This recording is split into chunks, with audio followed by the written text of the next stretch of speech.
Hey, good morning, everyone. Welcome to the Lookout. Today's the 29th of August, and we're covering fires in Northern California and Southern Oregon, actually Western Oregon. So pretty much from the Klamath River up to the Columbia River.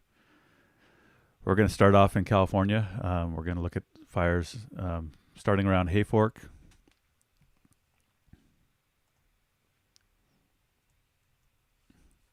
I start off down here, kind of west of Redding. Got a fire that's wrapping up by Palm. We're going to go up through Hoopa and the Klamath River. We're going to look at the fire river complex around Gasky. Then we're going to go up and look at some fires around Eugene, Roseburg, and finally up east of Portland in the Bull Run Watershed, which is the domestic watershed for all of Portland. So if you're just joining us for the first time, my name is Zeke Lunder. This is The Lookout. We share fire intelligence from open sources and do wildfire education. So this is kind of a wildfire education and entertainment website. If you get evacuation warnings or evacuation orders, and we've said something different, if we say we don't think a fire is that big a deal and then the sheriff comes and knocks on your door, please do what they say. We're not here to try to know better than the people on the ground. We're trying to provide context and hopefully some information that can help folks stay calm in the face of uncertainty around wildfire. But we're not here to tell you not to evacuate or that things are not bad. Right? We'll never tell you not to evacuate. If anything, we'll tell you to evacuate early. So that's just to get that out of the way. We want that to be clear. We're not here to really second guess conditions on the ground or the people that are dealing with these things directly.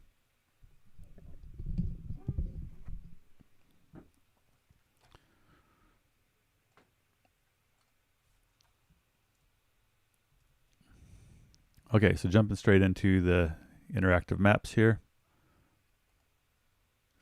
We're going to come down here and look at fire. So all these fires, if you're just joining us, we've been covering these fires for 2 weeks, and so we'll refer to stuff that's happened in the past. We're not trying to leave anyone out, but some of the folks that are watching have kind of been following along the whole time. This is the South Fork Complex. This is the 3-9 fire and Pilot Fire. The white line is the mapping from night before last. In some cases, it's been refreshed more recently, but the heat here showing on infrared is the active heat. Kind of the most active areas are orange, and then yellow is generally cooling down. Let's see if we can jump over here to our Adobe. Adobe's been a little, we fed it 12 huge maps and it's kind of crashing on us. So we'll come back to that. Give it some time to wake up.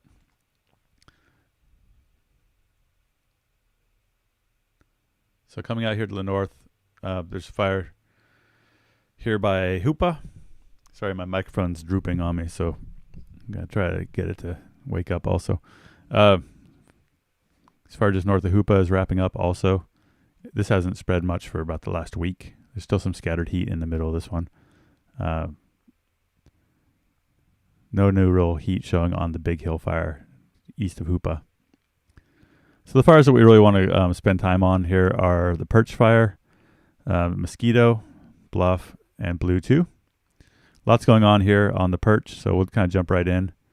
This is a really dynamic kind of engagement we got going on here with the Pearch Fire. And so for orientation, we're looking east. Here's the little town of Orleans, Perch Creek neighborhood at the bottom. This is Perch Creek, South Fork of Perch Creek. And this is Antenna Ridge. And so what we've been following here for a while is firing operations that are moving down Antenna Ridge. These got started the night before last and came down about to here. And then last night, yesterday afternoon and last night, the firing has continued down and split down this ridge. We know that there's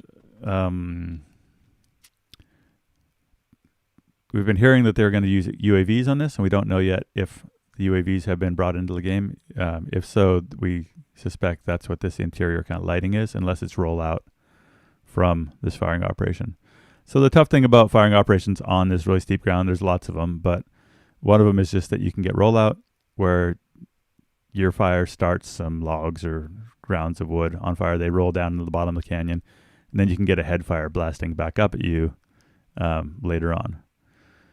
They're trying to add depth to this as they go, so they don't just have kind of a narrow little fire line. The idea is that you burn out along this fire line and add depth with your firings to deprive this fire of fuel as it comes up the hill. But rollout can add depth in a hurry, and if you're torching up trees when your fire comes blasting back out of here, you can get spot fires over the line. Last night's IR hasn't picked up any spots. But we suspect that this firing down this intermediate ridge is UAV. We saw this a lot last year on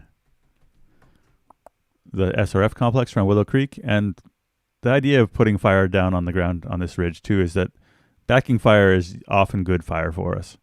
It underburns. It allows the fire to kind of roll downhill on kind of, it's a lot more controlled. If we have fire that starts at the bottom of the hill, it can come blasting out of here and kill all the trees and be really intense. So generally with firing operations, especially now with the UAVs, drones, the goal is to get as much backing fire on the ground as possible, because the idea is that this entire area is going to burn out in the fire. And so if we can have some control over how that happens, we can get better ecological outcomes. So as of kind of the middle of the night, firing had proceeded down to, there's a dozer line here at this road.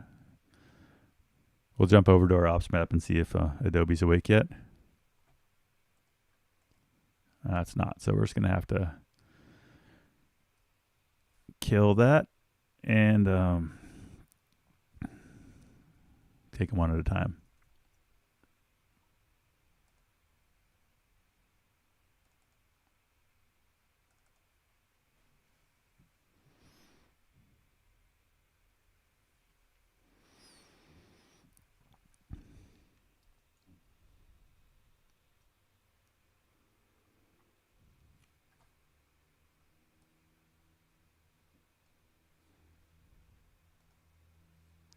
Okay, so for orientation, I wish that Adobe was as easy to move around in as Google Earth. Here's the Pearch fire, here's Orleans, and this hand line is where the firing's happening, and the firing is continued down the hand line, and it's down to this dozer line now. And so the plan is to continue firing down the hand line and tie it into the bottom here. There's a water system for Pearch Creek, and so there's already hand line in there, and so the idea is to kind of bring fire down and wrap this. And this is kind of touchy because it takes time to prep these big firing operations, and we've got a wind event here that's forecast for today, tomorrow, and then we're supposed to get more kind of cooler and moister conditions late in the week, but a firing operation like this has a window of time that it requires to get done, and you have to be able to get it done before the wind arrives. So it's it's tough to line these things up, to get the crews prepped, to get the ridge prepped, to get the water in, and have time to fire it, and have time for it to kind of burn and kind of burn down and be secure before it gets pushed with winds. There's kind of worry that the winds could flare up other parts of the fire and push the line before your line's ready. So they're well underway, and they look at all, get it tied in before the winds come, and we'll see what the winds do. Other news on Pearch is just that it did push pretty well down Soames Creek in the last 24 hours. It continues to back fairly slowly down towards the Klamath on the western flank. We're not seeing a lot of new growth on the backside, but it's well established over Soames Mountain, over the ridge here into Butler Creek. And this is, it's going to be burning in the area that didn't burn in the Butler fire. The Butler fire, there was firing operations here that contained it, but then weather changed and pretty much the firing went out before it burned out this part. So this part here, this larger outline burned in 2006. 2013 Butler Fire is out in here. And the models that we ran, our spread models, 2 days ago showed likelihood for this fire to push pretty hard out into Butler Creek. A lot of folks live, well, not a lot of folks. By Salmon River standards, this is like megalopolis down here at the mouth of Butler. The folks that live here have done a lot of prescribed fire around their places over the last decade, and they've also had, a lot of fire, a lot of wildfire around their places. So they're keenly aware. But we do expect with these west winds for this fire to push out to the east. And then when we get northeast winds, one thing that we look at a lot is kind of landscape scale. Like this is looking from the northeast. And so, the North Fork salmon, there's potential always for like a northeast wind to funnel through this landscape following the canyons. And so we're always kind of curious and looking at like, okay, if you have a pure east wind, how does that align with winds coming down the salmon, going up here over Butler and surfacing kind of on our fire? So that's what we got on Pearch. We're going to hop over here and look at Mosquito and Bluff. We've been watching these fires also for a while. And some firing continuing here on Mosquito to try to kind of keep up on the road with spread where the fire's backing down into the canyon here. We've talked before about, you kind of need to carry your firing out ahead. So if we do get these west winds blowing fire uphill out of here, we've got kind of a catcher's mitt is what we call it. Other than that, things are pretty quiet on Mosquito. There's some firing along here. We've been waiting for a long time to see if this mid slope road's going to hold. Really has been minimal spread on this southern flank of the fire. Fire is pretty much continuing to be active on the west side. And then we've got Bluff over here. And Bluff, there's also firing that's kind of been continuing out ahead of that, a little bit open on the north. And so one kind of concern we had on both these, just with the modeling that we ran, is just that this fire that's the open fire on the north end of this fire, if we lose it and we have strong west winds, it's got potential to make a pretty major eastward run. Another thing that I don't know if I can find the layer right now, but I think we've got it here. There's these giant carbon banking projects. I'm not sure if that'll show here. This isn't the extent of the project, but this is the extent of the commercial timberland. And there's a major carbon banking project that's been done on the Yurok Reservation. On Yurok, I'm not sure exactly the extent of the reservation, but it's the Yurok project. And we've been watching for a while if these fires did push out to the west hard with east winds, which isn't necessarily forecast. We've just been talking a lot about the vulnerability of carbon projects to wildfire.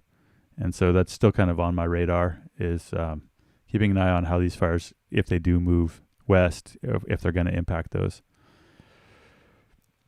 Kind of moving our way north, we've got the Hancock Fire over here. The Hancock continues to be active and is spreading. Not a lot, but it is actively spreading. And as we've talked about before, Hancock is wrapped by the 2021 McCash Fire. This is on Woolly Creek, which is northeast of Somes Bar. So we've talked a lot about the fire history of the Salmon River, and just that when you look at it, there's been a gazillion fires out in this country, and some of these areas have been burned 3 or 4 times in the past 50 years. And so that contains kind of, this Hancock Fire is already somewhat contained by other large fires. We're not saying that fires go out when they hit old fires, but they often don't spread rapidly. These fires here, now we're going to move up to the Blue 2 fire, and I still don't remember what this one's called. Blue 2 is actively spread. It's spread over the Go Road. The Go Road is the Gasky-Orleans Road, and it never made it to Gasky because a lot of people really didn't want it to. Someone just sent me a little memento here from... I'll get back to that. Yeah, someone sent me a little memento from the fight to stop the GO road. Thought it was worth hanging up. That was a big deal back in the 80s. You look at Gasky and Orleans, Gasky up here and Orleans down here, and really can't get there without going through the Siskiyou Wilderness, and a lot of folks didn't want that to happen. Anyway, this fire's over the GO road. GO road's just kind of a good local landmark. There's not a lot else out to refer to in this country because it's wild and gnarly. We got spots from the Blue 2 fire here into kind of the headwaters of Dillon Creek, and according to the infrared, that really has made some hay since this got flown overnight. So Blue 2 is well established out to the west. You know, we were worried that the Elliot fire down here would blast up and burn up Dillon Creek, but you know, Dillon Creek might get fire from the other direction. It's likely, you know, with the winds we've got and everything else, it's likely we're going to see major spread here on Blue 2 in the next couple days. Okay. Bopping over to Elliot, Swillup, Elliot. Just going to turn off some of these red dots, kind of don't do it for me.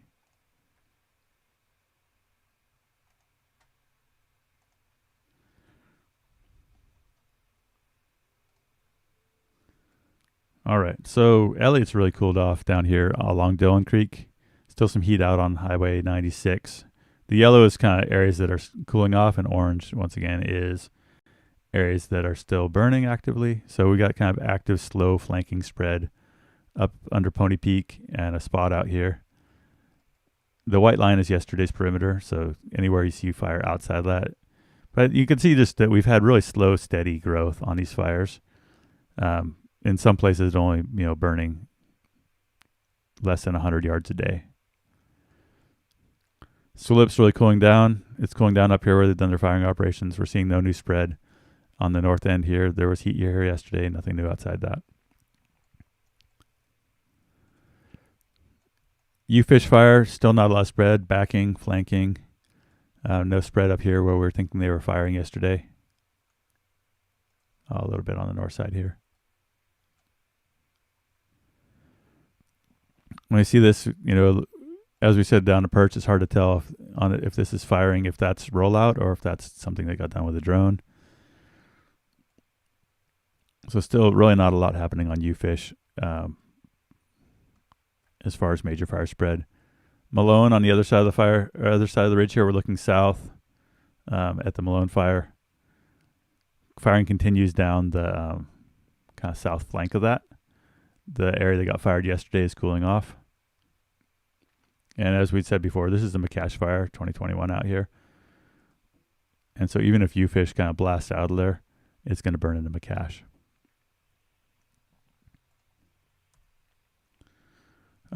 Last thing we're going to cover here on Happy Camp Complex, Scott Fire is cooling down. Head fire also is cooling down. There's a little bit of spread on the head fire here in the 2016 Gap Fire. One thing we pointed out on the head from the get-go is just that the head started its life already pretty much wrapped by recent fires. So we had 2014 fire, 2016 fire, and another 2014 fire here. Plus, we had the McKinney fire out here. So this is the head and its kind of current extent, and it kind of ran out of gas. It got rained on heavily, and a lot of the areas that have been recently burned were really kind of receptive to that moisture, being that they have a ton of fine fuels. So head really went from being kind of the first early large fire in the complex to really hasn't done much for almost 10 days.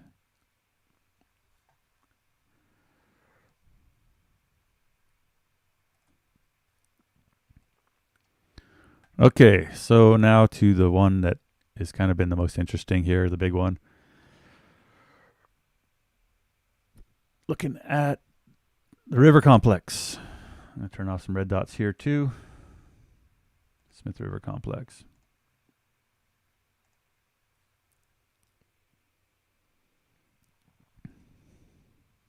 Sorry, too much data.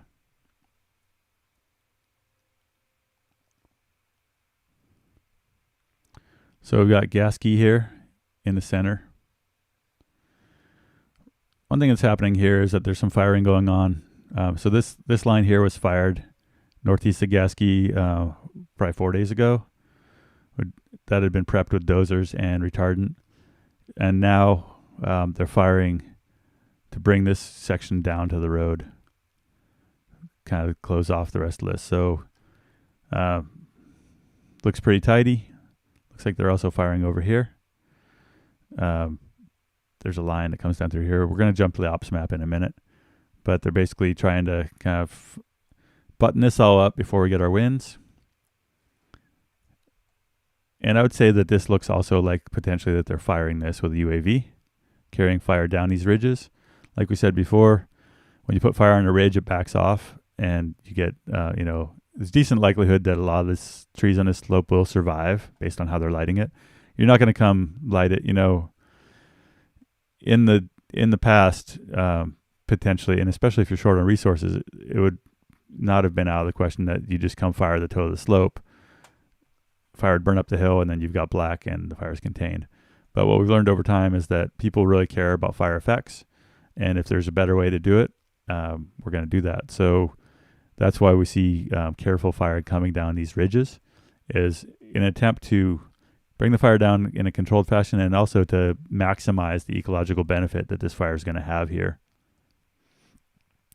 So interesting pattern there, and I think the drones really have been a game changer in our ability to put fire on the ground. A lot of people, I think, are deeply suspicious of the fire services and feel like we can't burn our way out of this problem, and that we just use large fires as an excuse to be arsonists.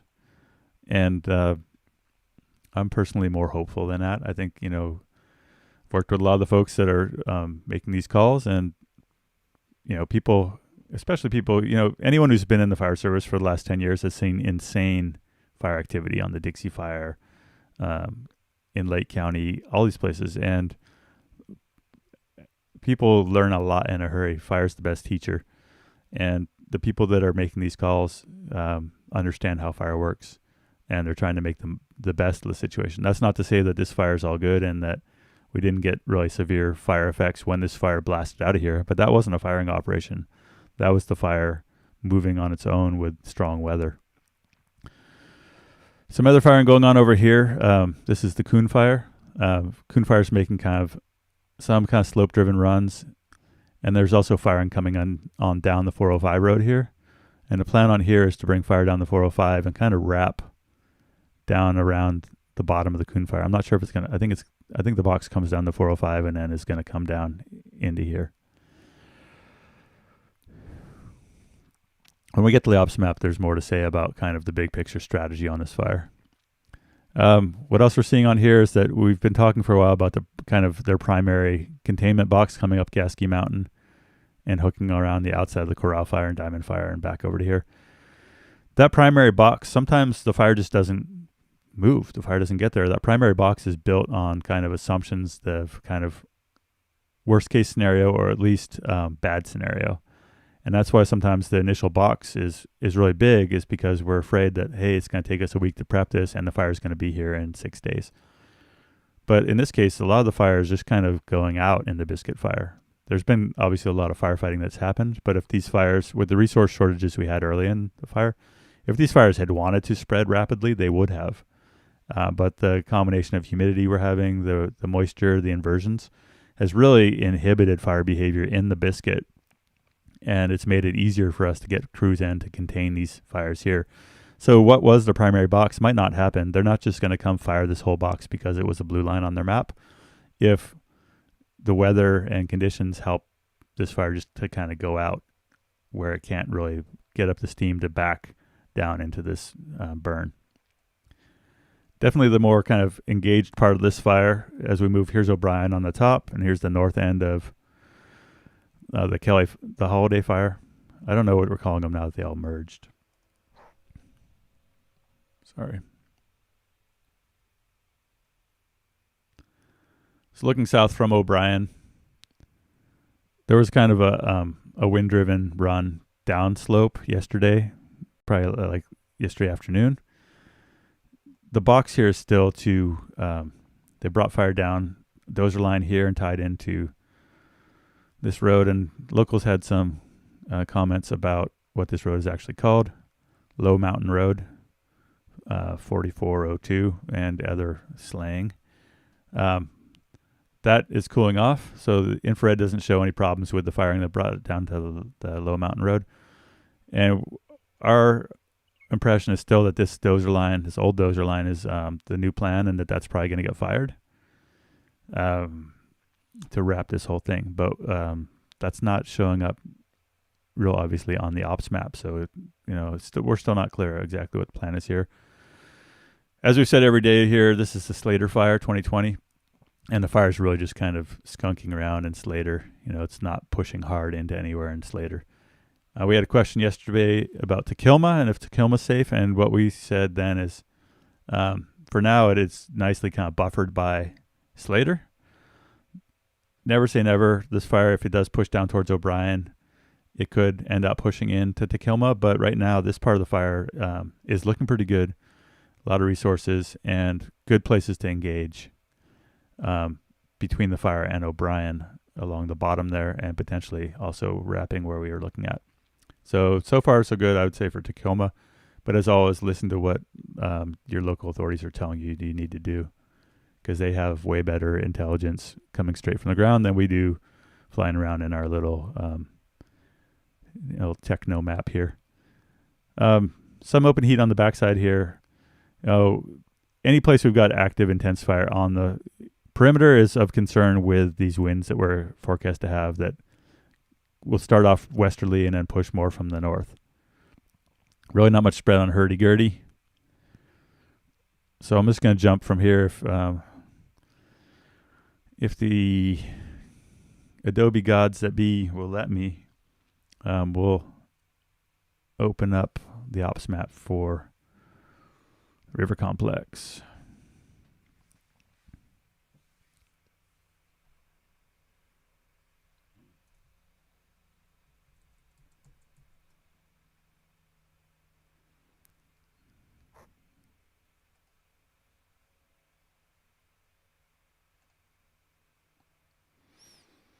Adobe is really not my friend lately. There's a new Adobe out, and it just doesn't really work very well.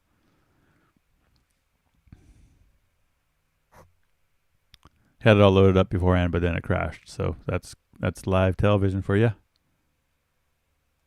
See if we can close the Pearch map, and there we go. Thank you, Adobe gods.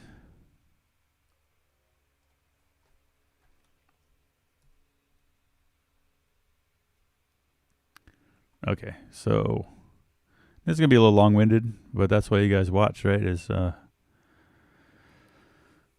those little nuggets we're going to throw at you.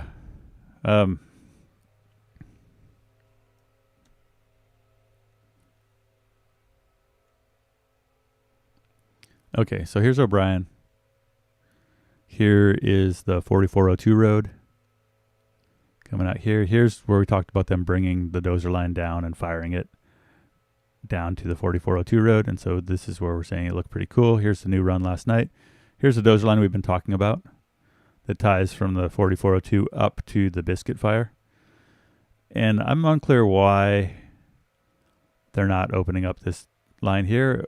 I think potentially they are, and it's just not on the map, but haven't seen it on the maps yet. I would have thought that would be kind of a primary place that they'd try to pick it up, and I'm not sure why that isn't on the map. But like I said, we're just kind of armchair quarterbacking here from far away.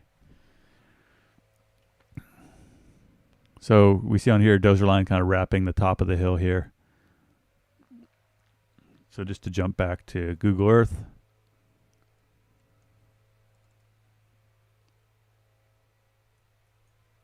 We're talking about that dozer line going up the hill. Sorry for the jerky flying here. This is the dozer line that's going up the hill, and then they show it turning and going up this way towards O'Brien. And my curiosity is if there's dozer line also coming up the edge of Biscuit here or not.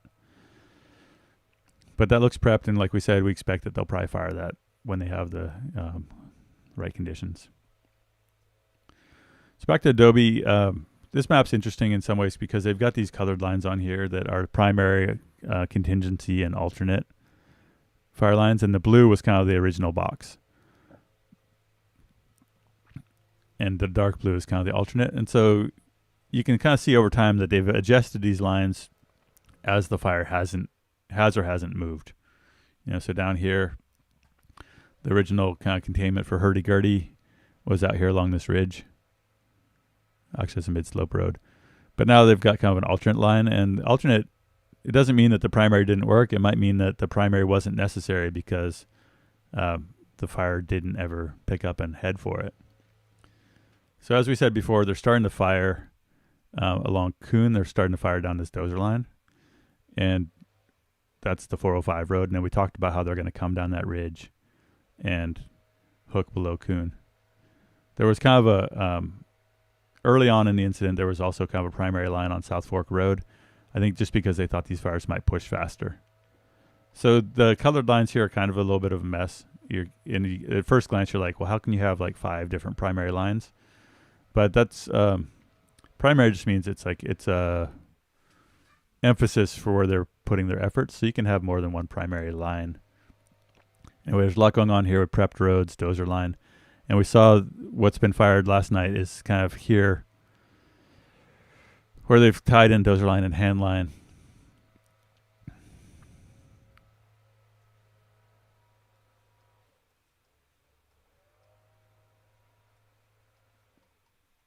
By Darlingtonia. Right, so we see that this that's just been fired here is this area here where their primary line came out to here and is down. Right, so that's the idea right now is fire that, tie in these roads and dozer line, and potentially keep the fire a lot smaller than the original box, which we thought potentially could come all the way down here to the 427 road. And they would have needed it if they had had a week of unstable, windy, hot, dry weather. But instead, we've had high humidities, we've had low temperatures, we've had inversions and smoke and backing fire. So that's going to wrap river fire coverage. We'll come back to this one on to talk about fire severity later on.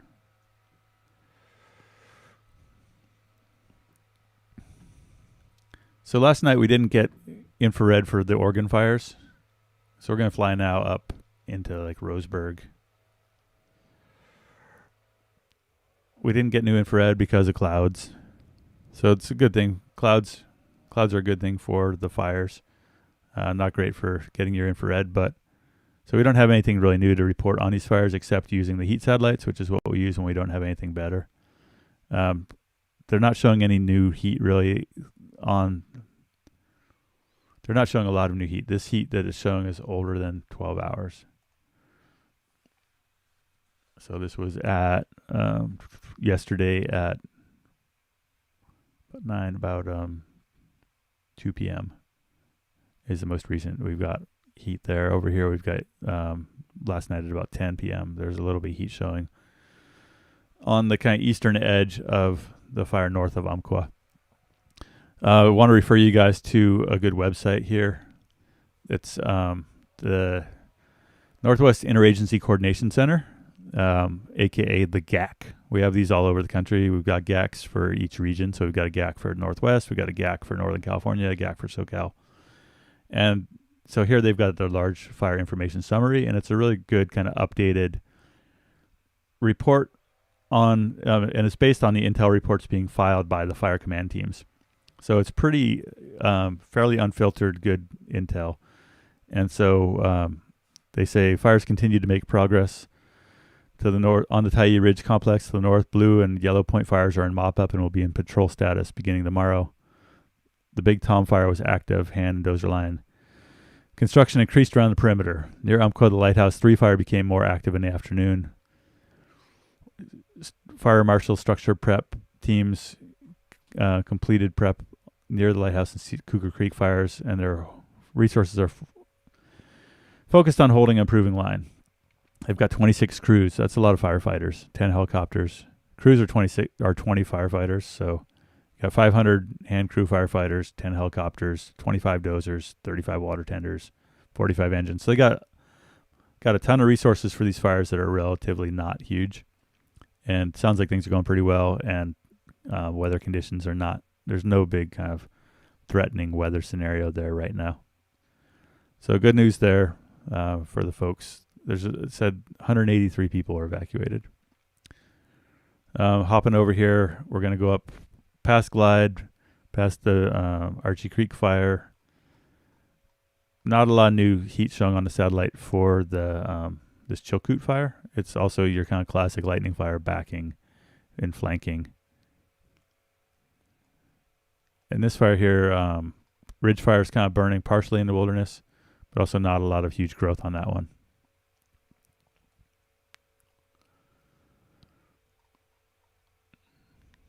Let's see if I can get the name on this one.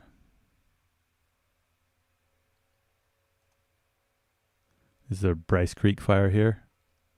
Not a lot of action shown on that one. I just want to come back and look over here. Big Tom is the one here that's we didn't cover that just now, but said Big Tom was a bit active yesterday. That's also being managed in Tyee Creek Complex, even though it's quite a ways away.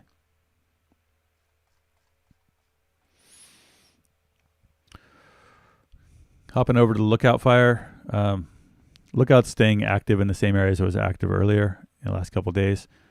It's pretty much completely cold north of MacKenzie Bridge. The new kind of worry for MacKenzie Bridge is this Horse Creek fire.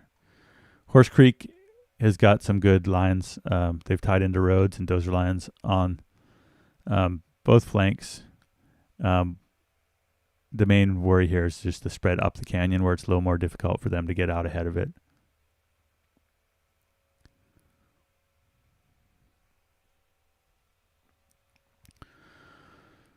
So the last one we want to check out here is in the Portland Urban Watershed, the Camp Creek fire. Here's Portland. Here's the Bull Run Watershed out here, which provides all the drinking water for Portland metro area. So this is kind of this is infrastructure of national importance. They also couldn't fly this one last night because of the clouds. So here's the reservoirs that the water come out of to go to Portland. And we've got two major roads out here. We've got the 14 road and the 16 road. And they're prepping those roads as kind of main fire lines. And their firefighting right now has been focused on the north side, the south side, and the west side. And they're kind of hoping to pinch it in here between these two roads. As far as I can tell, yesterday there's not a lot of firefighting happening on the east side. I think because of the difficult access. And I'm not too appraised on that. But on the report, they say active firefighting on the north, west, and south flanks. And that they might use retardant on the 14 road. Right now they're using water dropping planes that are dipping out of the Columbia River, and they're using helicopters. And they have avoided retardant so far.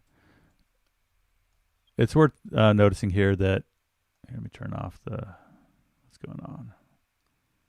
This flashiness.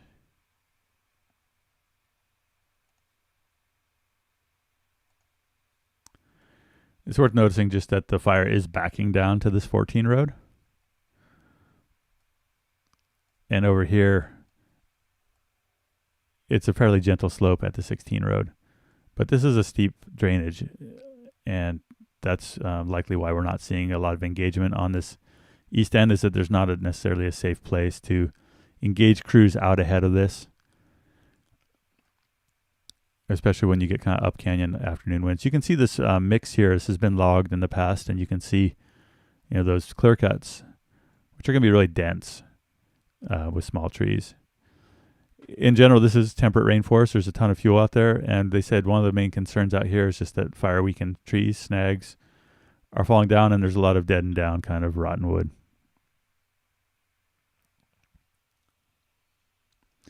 So we'll keep following that. It'd be nice to have infrared, but they can't see through thick clouds, and so it's just sometimes we are flying fairly blind.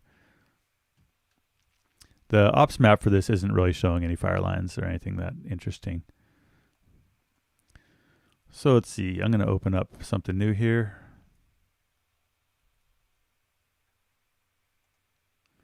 I want to talk about fire severity. And drink some water.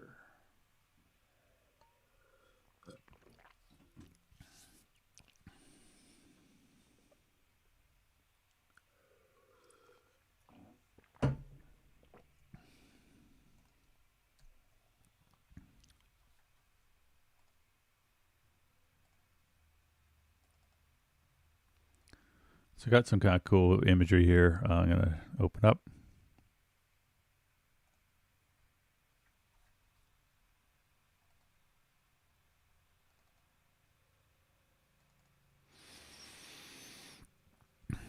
So we do a lot with satellite imagery here. And let me jump in here again. With these lightning fires, oftentimes we get beneficial fire severity for days or weeks. They start on top of the mountain. They start to back down, and backing fire is often good fire. And often after these fires, as we've seen the last couple of weeks, we just get smoked in, and it actually ends up being kind of appropriate, even though it's August, appropriate conditions for burning. Like, it's prescribed fire type conditions. The problem is that at some point the weather blows up and your good fire turns into a really bad fire. And so it is what it is. We get good fire during summer lightning busts almost universally, but eventually bad things can happen. And so we can't, so I think it's worth talking about the fire effects that are good that we get out of these, because, we see all the smoke, we see fire on the landscape, and our initial thought is kind of panic and that the forests are being destroyed. But that's not always the case. And so I want to talk, we talk about quite a bit about fire severity on here and why it's important. So I'm just going to jump into some satellite images that kind of tell some stories. So here's a satellite image of the flat fire. This was taken on the 25th. These satellites go over every 5 days.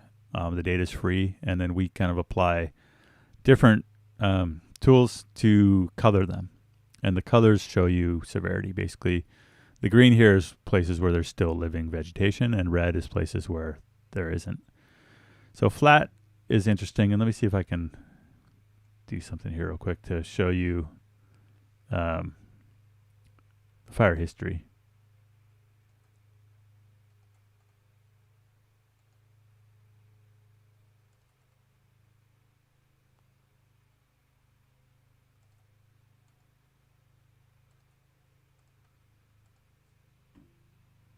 Let's see if I can do it without killing my computer.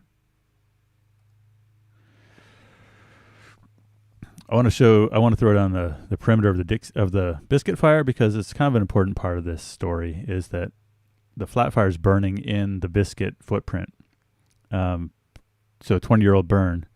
And if we look in here, so you see a bunch of red in places that were mainly brush before this fire from the biscuit fire.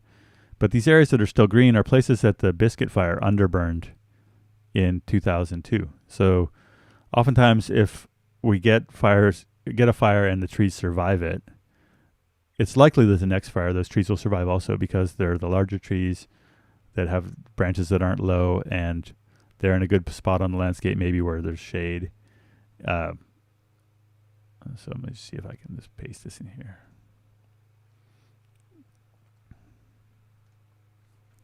Bear with me. I know there's nothing less fun than watching someone else drive a computer. But I'm just it'll be worth it, I promise. All right. So this layer shows fires that have happened in this area in the last about 20 years. So there's a fire here, that the Klondike Fire, that burned in 2018. And the flat fire just kind of burned up to it and pretty much went out, right? Like there wasn't a lot of firefighting initially on this fire in this difficult country. And this fire just kind of, it hit that fire and it went out. What you can't see on this layer is the Biscuit Fire. And Biscuit, let's see if it's in this one.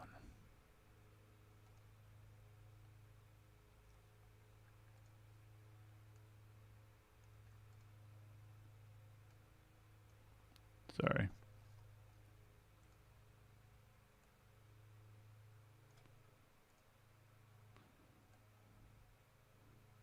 Oh, it's a different image. Okay. Well, anyway, take my word for it. This all burned in Biscuit. So you've got the flat fire that burned maybe 20,000 acres, or maybe more. I can't keep track. But 50% of that burn is beneficial. It reburned an old burn. The trees are still standing, and so we really have to be careful when you hear like, "Oh my God, fire devastated 80,000 acres." It's like, well, it didn't devastate it. It burned like with a low severity on 40,000, burned with moderate severity on 20, and another 20 got cooked. If you look at this imagery here. Versus what was there before. Let me turn off that. Whatever that is. Sorry, too many layers.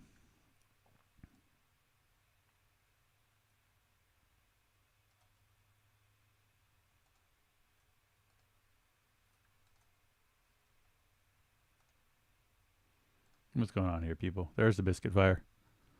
Biscuit was big. Where's that coming from? So coming back to flat, what I wanted to say is that if you zoom in on areas, this is the imagery from before the flat fire. And this is imagery from after. You can see that a lot of the areas that burned hot, like here, in flat, they were brush anyway. And that happens a lot. And also the brush, it just shows up well on the satellite when like black brush it ends up being red. So you can see though, even in these areas out here that were like still the same kind of fuel, like some parts of this fire just didn't even burn in there. And so it's always interesting. I think we talk about fire severity and we talk about like, that high severity might be a bad thing, or that it's a bad thing that we had high severity in areas. But then you look at what it was there before, it's like it was just brush. And so I think what we're seeing with climate change is that we have a lot of forest that's turning to brush. And that when brush reburns, it'll keep it in brush.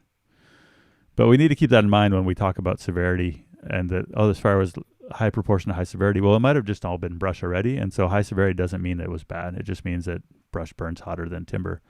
But what's interesting here on this is that this area in Biscuit that burned 20 years ago in the flat fire, it burned with a very low severity. So we just want to do kind of a severity tour here. That's the flat fire. Coming down here to,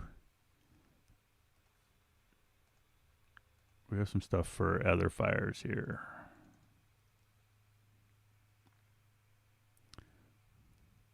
Here's the Lookout Fire. Sometimes we use different overlays here just because it helps see through the smoke. But you can see on Lookout also that a lot of the places, so on this one, blue is low severity. So even though the fires burned this whole kind of footprint here, a lot of the area burned back down into with low severity. One thing we like about this particular visualization is you can actually see the fire. So this was taken on the 20th, and you can see how the fire is burning. And I think it's interesting for people who haven't been around a lot of fire to see that, fire burns, and oftentimes you just have this kind of little line of fire that's moving across the landscape. I think some people think that the whole landscape's on fire at once, but oftentimes there's just, little pockets, and this satellite imagery really helps you visualize how that works and why you might get low severity from like one fire and not another. Like this fire is going to be low severity because it's backing down the mountain.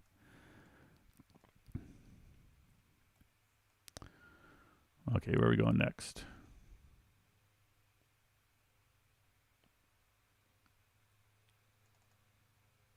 Sorry, I was bopping all over the place.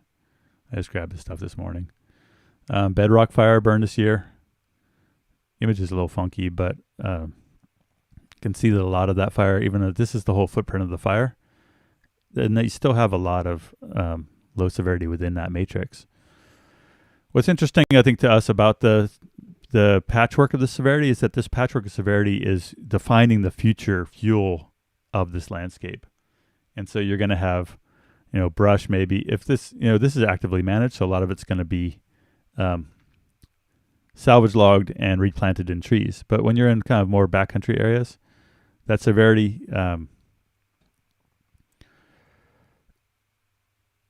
is going to define where you have big trees, where you have small trees, where you have brush in the future. And so over time, we're interested in how these reburn, but we're also interested, like if we're mapping fuels, we can take a severity map and we can make some assumptions about the high severity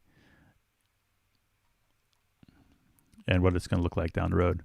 I think I have to jump to another website to show the severity down here around Gasky. So let's do that.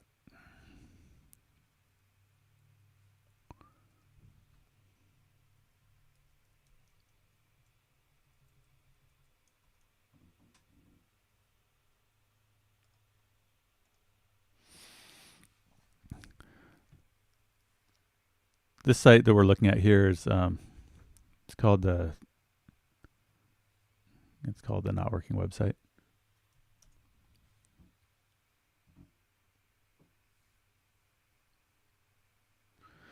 It's the European Space Agency, so it takes you straight to Rome when you open it.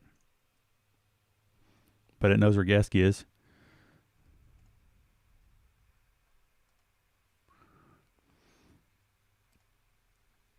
All right. So it's going to take a minute to load up here, but when it does, we should see a map of Smith River Complex.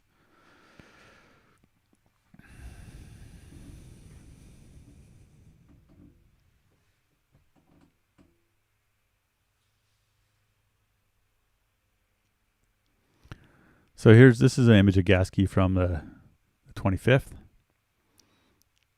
You can see that some of these places where it made its big runs did burn with high severity, and where it's backing into canyons, less so. I'm just gonna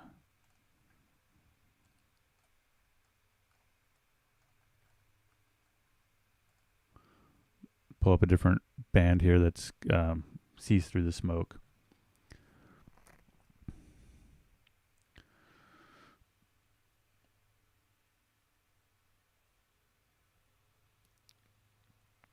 I don't like waiting for computer to work either, but see if it gives us what we want.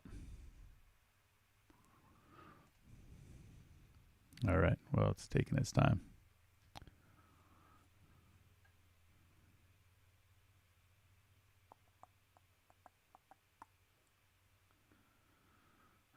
Conspiracy theories. Conspiracy theories. We don't do conspiracy theories around here. Sorry, folks. Come for the news. Someone says all roads lead to Gasky. It's like all roads lead to Orleans. I've met people from Orleans, like in South America, that like worked with my brother on some farm or something. It's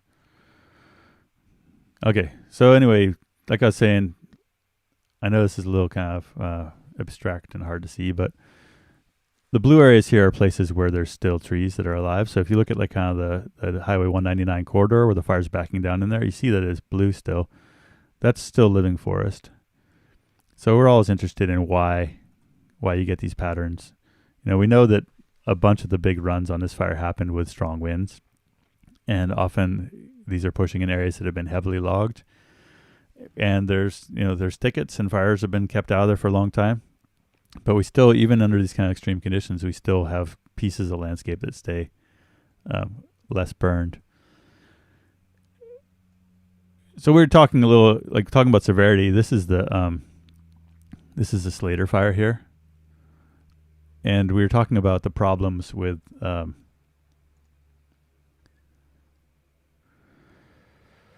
east winds and your good fire turning to bad fire. And so if you look at the Slater fire here, you can see like a lot of it's starting to green up with ferns and other herbaceous growth. But I'm sorry to keep jumping back and forth. It's just taking its time. But this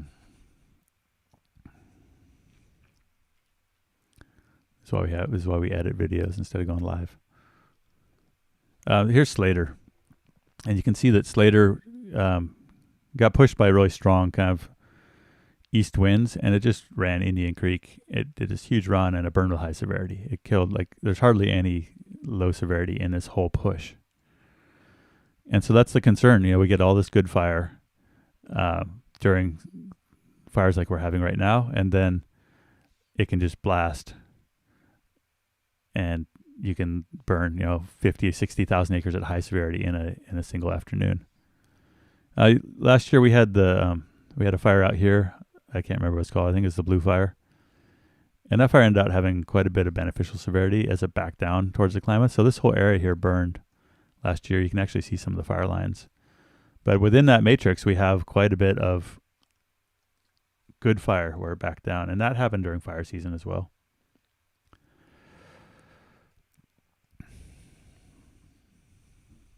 Just loading up a different color palette for it. Someone's they want to see the perimeter in Thompson. Someone says goats are not a conspiracy. I agree. Yeah, so Blue Fire last year, quite a bit of good fire. And a lot of the areas, as we said, that didn't burn the low severity were kind of brush before. So across the Klamath, we got this real matrix of severity from past fires. It's not all just, when you see a big fire scar, it's not all just kind of gloom and doom. Sorry that was kind of long-winded and jerky, but I think it's interesting. I think it's important. We're looking at the Pearch fire here. It'll kind of look less Minecrafty in a minute. When we see slope-driven runs, fire runs up the hill, we tend to get higher severity. When we see backing fire, we get lower severity. So this whole area here in Pearch has been burned, but you see that there's just some kind of localized patches where it burned hot. And Mosquito over here, Mosquito and Bluff.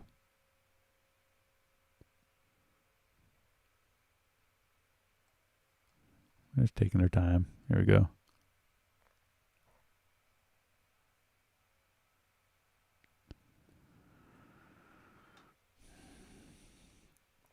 Someone says the goats are not a conspiracy, brah. They're a conspiracy you can eat.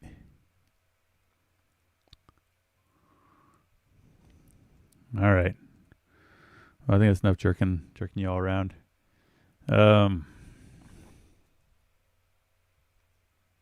Sorry that was not smoother, but that's live television, folks. So I'm just going to look back through the comments. I know Ryan was going to moderate them for me, but I didn't manage to get the page open. Let me see.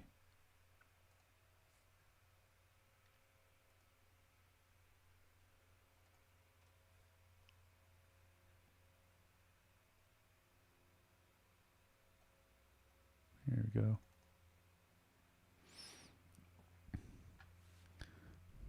Okay, what's happening with fire in Agnes? Don't know. Oh, Agnes, so you're talking about the flat fire? I think the flat fire is fairly wrapped. Thompson and Yeti. Sorry, I don't know where that is. Shirley wants to know the wind tomorrow and how does O'Brien look. O'Brien has been looking pretty good, in my opinion. The winds are supposed to be kind of northwest and then moving to north. And so, south wind is what concerns us with Brian right now. Can we talk about the Okanagan fires 2015? Maybe, but not probably not during all these active fires. We're kind of stretched right now. We stretched to cover Oregon, and so we can't really take on new stuff right now. But if you have something interesting you think we should talk about later on, maybe off season, get a hold of us via the lookout.org. Are there sufficient air attack resources, VLATs, and Type 1 rotor wings on the lightning fires? Kind of the limiting factor on the lightning fires has been visibility and terrain. And so a lot of these times the VLATs aren't that effective in the Klamath on these kind of broken steep ridge lines. It's hard for them to, do a downhill drop into the canyon. Type 1s are very effective, but they sit for weeks at the heli base. It's hard to find a heli base in this country that's not in the canyon or a valley, and they get smoked in. And so we really have a hard time maximizing the use of helicopters in this country. And then when the inversion lifts, oftentimes the fire behavior when it blows up is too extreme really for the helicopters to really make much ground on them. So in general, the aerial resources don't help us a lot on these big kind of landscape scale, like sieges really. Someone wants to know when the smoke's going to go away in Grants Pass. Well, the north wind's going to help. It'll bring you smoke from a different direction where there's less fires. I don't have any thoughts on the southern area fires, Louisiana. Someone says, are the fires worse than they usually are? Every 10 years or so, we get a big lightning bust, and more frequently in the Klamath. And so these fires aren't really that bad. All in all, we look at the acreage that's burning. These fires are it's not a 10-year event. It's like, I would say, I know it's not a comfort to you if you live in Side Valley and your air quality is like 1,000. But when we look at the big picture, there's just not a lot of fire right now compared to our really big years. Sandy Bar Ranch, Mark says, Mark's thanking us for the reports. We thank Mark. Mark's been a donor to Lookout. Sandy Elliott says, love how California doesn't try to stop fires from spreading to Oregon. Newsom needs to be fined. It's that you're welcome to your opinion. Why should we stop our fires from burning in Oregon? Why don't you stop your fires from burning in California? Does that make sense? It doesn't make sense. Same agency controls the land on both sides. Knowing what ground resources are committed will show priorities, and that's you can take a look at that website I showed you, Northwest Coordination Center. They usually have that stuff. Mama Loves the Beach. I was talking about conspiracy theories around Lahaina and why those are disturbing. And I'd say crazy high winds, dry fuels, funky houses, old houses, shacks. I'm not blaming the victims. It's just that it was a flammable spot, and it doesn't take a conspiracy. It's, conspiracy. I've never heard of a conspiracy theory that can start like 80-mile-an-hour winds. And when wind blows hard like that and fires get started, it's not a conspiracy. There's nothing we can do. The aftermath of the fire and the disaster capitalism and the people who are going to make billions cleaning it up and the land grabs, that's reality. But that doesn't mean that someone started these fires so they could do all those things. I like Bob's comment. He says people are deeply suspicious of fire services because a century of fuel buildup has made mega fires a reality due to suppression and past land management. We've done a lot besides suppression to increase the flammability of the forests. Jewel says thankfully rain's coming, and yeah, for sure. I feel like we don't do a great job of covering the weather forecasts on here, but there are lots of great weather forecaster people. So I'm not a meteorologist, so please don't come here for a weather forecast, but I try to do what I can to incorporate it into what we think the fires are going to do. Pale fox, army of goats would help these forests. Grazing is important.